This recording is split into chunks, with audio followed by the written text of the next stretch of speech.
Hai guys, Assalamualaikum.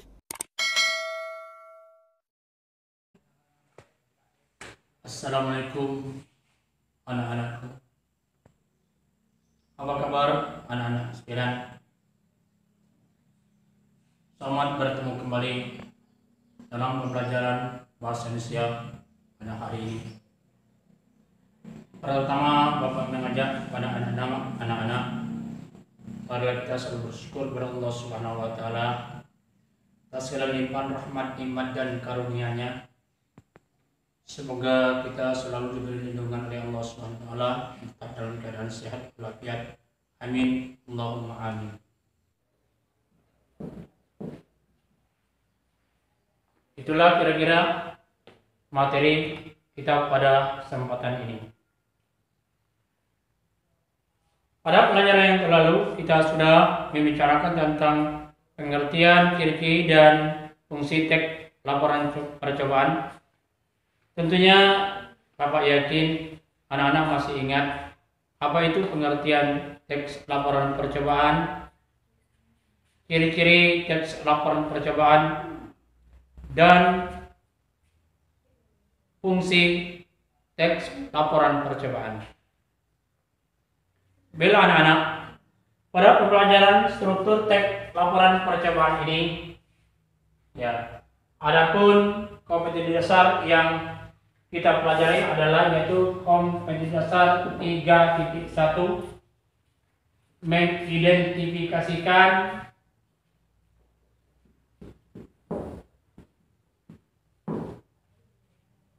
informasi dan dari laporan percobaan yang dibaca dan didengar. Nah, anak-anak, setelah pembelajaran materi struktur teks laporan percobaan ini, jadi kalian diharapkan yaitu mampu atau dapat menentukan struktur teks laporan percobaan. Sebagaimana kita ketahui bahwa laporan percobaan itu memiliki struktur atau bagian-bagian tertentu. Jadi diharapkan setelah pembelajaran materi ini kalian dapat menentukan apa saja struktur dan bagian dari teks laporan percobaan tersebut. Baiklah, sebelum kita lanjutkan, Bapak ingin bertanya dulu kepada anak-anak, apa saja yang termasuk ke dalam struktur teks laporan percobaan tersebut?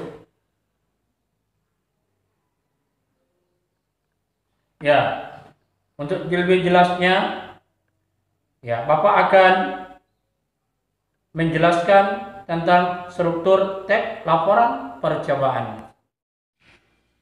Anak-anak, teks laporan percobaan memiliki struktur atau bagian-bagian tertentu. Nah, struktur inilah yang membangun sebuah teks percobaan. Tanpa struktur ini tidak bisa menjadikan sebuah teks laporan percobaan yang lengkap. Adapun struktur teks laporan percobaan, yang pertama adalah judul. Tentunya anak-anak tahu kan apa itu judul.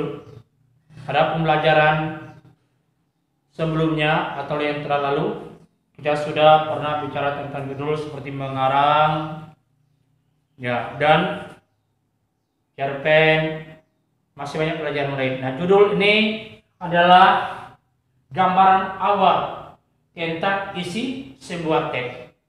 Nah, kalau kita menulis judul teks laporan percobaan, berarti orang sudah tergambar tentang isi apa yang akan kita bahas pada teks tersebut. Misalnya, kita akan membuat laporan teks percobaan tentang cara membuat telur asin. Nah, dengan membaca judul, orang sudah tergambar bahwa laporan kita itu adalah tentang cara membuat telur asin.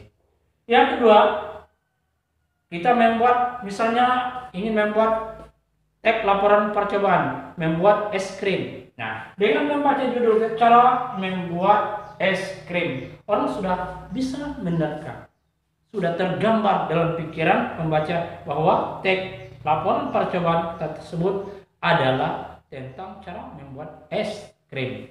Nah, jadi judul ini gambaran awal tentang masalah yang akan dibahas atau dibicarakan dalam sebuah laporan. Yang kedua atau struktur yang kedua adalah tujuan. Anak-anak, setiap kegiatan tentunya mempunyai tujuan. Begitu juga dalam sebuah teks laporan percobaan, ada tujuan yang akan diharapkan atau tujuan yang akan dicapai. Nah, tujuan ini merupakan hal pokok yang ingin dicapai dalam sebuah laporan percobaan. Misalnya, sekarang kita mengetahui bahwa kita dalam suasana COVID-19 atau virus corona. Sekarang kita sangat dianjurkan untuk membuat sanitizer. Nah, sanitizer ini dapat kita buat dari produk-produk rumah tangga sendiri dengan pemutih misalnya, dengan Wipol. Nah, tujuan kita membuat misalnya sanitizer dari produk rumah tangga. Nah, jadi sudah tergambar, inilah tujuan kita. Ya, jadi tujuan itu adalah masalah yang akan kita capai atau hasil yang kita harapkan dari percobaan tersebut. Yang ketiga adalah strukturnya adalah alat dan bahan. Alat dan bahan. Anak-anak, dalam membuat teks laporan percobaan, ya tentunya kita harus memerlukan alat dan bahan. Jadi alat dan bahan ini seluruh alat dan bahan yang kita pergunakan untuk melakukan percobaan. Tanpa alat dan bahan tidak akan menghasilkan sebuah percobaan atau laporan. Contoh, seperti yang Bapak katakan tadi, kita ingin membuat telur asin. Nah, apa saja bahan yang harus diperlukan sehingga menghasilkan sebuah telur asin yang enak dan lezat dimakan? Kedua, kita ingin membuat sanitizer dari produk rumah tangga. Apa saja alat dan bahan yang kita perlukan? Misalnya mungkin pemutih, bisa dari Wipol, dan lain-lain sebagainya. Nah, dalam teks laporan percobaan diperlukan alat dan bahan. Paham kira-kira anak-anak? Ya. Dan yang keempat adalah langkah-langkah.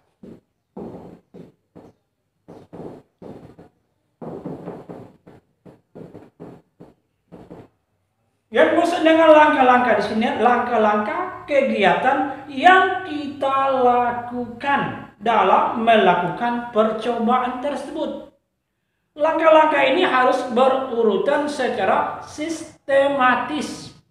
Tidak bisa dibolak-balik. Nah, jadi dengan menggunakan langkah-langkah ini, kita melakukan percobaan sesuai dengan langkah yang sudah ditentukan. Orang pun membaca hasil percobaan kita dengan mengikuti langkah-langkah yang kita lakukan. Tanpa mengikuti langkah-langkah yang tepat, hasilnya tidak akan memuaskan. Oleh karena itu, dalam membuat teks laporan percobaan ini perlu dengan langkah-langkah kegiatan. Apa saja langkah-langkah yang dilakukan sehingga terjadilah sebuah percobaan. Jadi langkah-langkah ini disusun secara berurutan. Baik anak-anak, yang kelima adalah hasil. Struktur yang kelima adalah hasil. Hasil ini adalah hal yang akan dicapai setelah melakukan percobaan. Apa hasilnya setelah percobaan yang kita lakukan? Nah, eksperimen yang kita lakukan tentunya menghasilkan sebuah produk atau produk yang diharapkan sesuai dengan tujuan yang ingin dicapai. Misalnya tadi Bapak contohkan, kita membuat telur asin. Nah, hasilnya terbuatlah telur asin yang enak dan lezat dimakan. Atau kita membuat synthesizer. Hasilnya apa? Dapatlah terbuatlah synthesizer yang murah dan meriah dengan bahan yang sederhana. Nah, jadi hasil ini tujuan akhir yang dicapai atau hasil yang dicapai setelah melakukan percobaan. Sedangkan langkah atau struktur yang keenam adalah kesimpulan. Tentunya anak-anak sudah pahamkan apa itu kesimpulan. Ya, kesimpulan itulah pendapat akhir dari suatu pernyataan percobaan yang sudah kita lakukan. Nah, apa simpulnya? Dari langkah-langkah yang sudah kita lakukan, dengan memerlukan bahan-bahan yang sudah lakukan, dengan hasil yang sudah capai. Nah, apa kesimpulan kita terhadap percobaan yang kita lakukan? Apa berikan contoh tadi? Membuat telur asin. Nah, setelah kita tahu apa bahannya, apa langkah-langkahnya, hasilnya apa kesimpulan kita, apa pendapat kita terhadap percobaan yang kita lakukan. Ini dinamakan dengan kesimpulan. Misalnya dengan bahan yang sederhana kita akan dapat menghasilkan sebuah synthesizer yang bisa digunakan untuk misalnya mencegah atau membasmi virus corona. Itu kira-kira hasilnya. Nah, itulah kira-kira. Jadi kesimpulan itu adalah pendapat akhir kita. Anak-anak, inilah kira-kira tentang struktur teks laporan percobaan. Nah, untuk lebih jelasnya, silakan anak-anak amati contoh teks laporan percobaan melalui video pembelajaran ini, yaitu laporan percobaan tentang membuat telur asin. Silakan anak-anak amati dan cermati dengan sebaik-baiknya apa itu strukturnya, apa isi-isi dari struktur tersebut dalam membuat telur asin.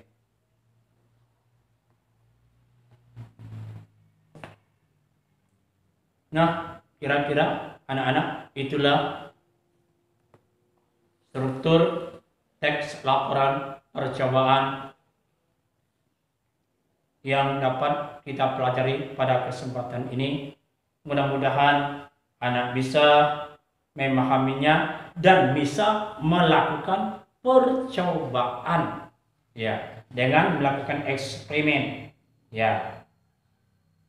Nah, sebagai untuk menguji kemampuan anak tentang pembelajaran kita ini, Papa akan menyampaikan sebuah tugas ada yang bersifat pilihan ganda. Kalian memilih, Papa siapkan sebuah kutipan teks laporan percobaan. Kalian menentukan memilih, nanti ada pertanyaan-pertanyaan di sana. Yang kedua, Bapak menyampaikan tugas berupa kalimat-kalimat yang berisi teks percobaan.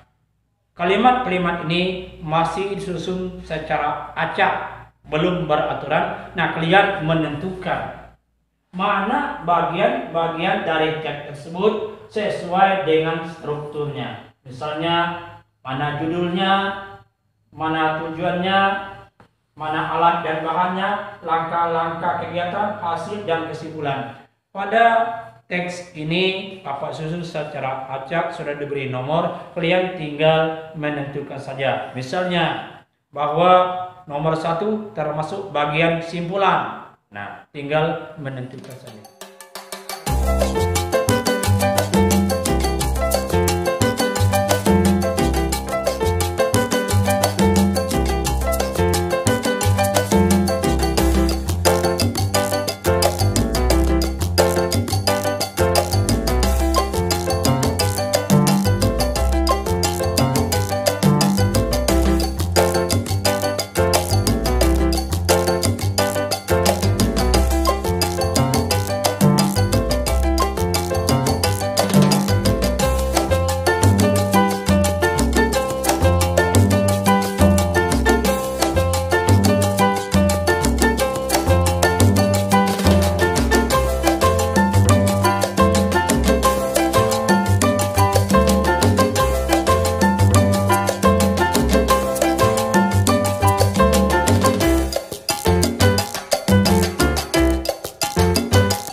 Nah, itulah kira pembelajaran kita pada pagi hari ini. Silakan kalian menikmati video pembelajaran yang Bapak kirim nanti. Mudah-mudahan kalian bisa memahami tentang struktur teks laporan percobaan. Untuk pertemuan berikutnya, kita akan mempelajari tentang ciri-ciri kebahasaan teks laporan percobaan. Demikian pertemuan kita pada kesempatan ini. Bapak akhir, wabillahi taufiq wal hidayah. Wassalamualaikum warahmatullahi wabarakatuh.